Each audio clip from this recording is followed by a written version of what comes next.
Merci, Monsieur le Président. Ma question s'adresse au ministre de l'Éducation, Jean-Michel Blanquer. Monsieur le ministre, ma question concerne l'avenir de l'Observatoire national de la sécurité et de l'accessibilité des établissements d'enseignement qui, présidé par le nancéen Jean-Marie Schleré, étudie les questions liées à la sécurité des bâtiments et équipements scolaires, à la prévention des risques dans les bâtiments et équipements. Également, étudie les risques pour les enseignements technologiques et professionnels aux pollutions de l'air et des sols. Et cet observatoire avait notamment initié des plans de mise en sûreté en utilisant les enseignements de la situation de crise causée par l'explosion de l'usine AZF de Toulouse et les dégâts causés aux établissements scolaires. Cet organisme indépendant est utile.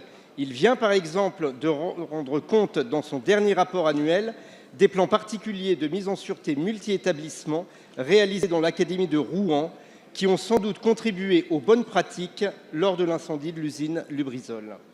Compte tenu des interrogations légitimes que la population peut avoir après la catastrophe de la semaine dernière, pourrait-il être envisagé de solliciter cet observatoire afin de conduire une étude détaillée étendue à l'ensemble des établissements situés à proximité d'établissements industriels classés Seveso? Cette sollicitation permettrait par ailleurs de lever les vives inquiétudes des membres de cet observatoire quant à sa pérennité. En effet, pour la première fois depuis 25 ans, l'observatoire semble ne pas être mentionné dans le bleu budgétaire. Pour cette raison, Monsieur le ministre, j'en viens à ma deuxième question. Pouvez-vous nous assurer du financement et donc de l'avenir de cet organisme apprécié par tous les acteurs de terrain? Je vous remercie. Merci. La parole est à Monsieur Jean-Michel Blanquer, ministre de l'Éducation nationale et de la jeunesse.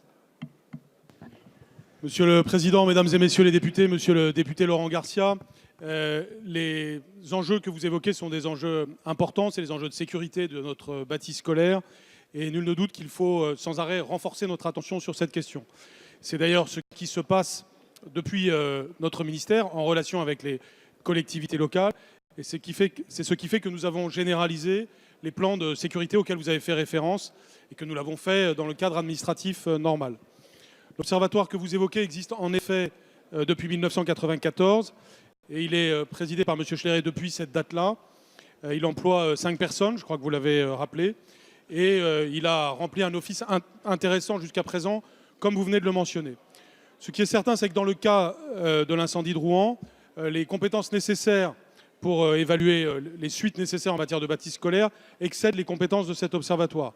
Il y a un enjeu interministériel évident, et d'ailleurs actuellement nous travaillons sur toutes ces questions avec le ministère de la Santé.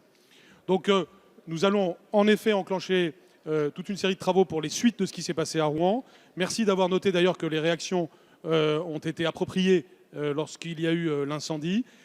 S'agissant du rôle de l'Observatoire dans cette question, je ne suis pas certain que ce soit l'organisation la plus appropriée.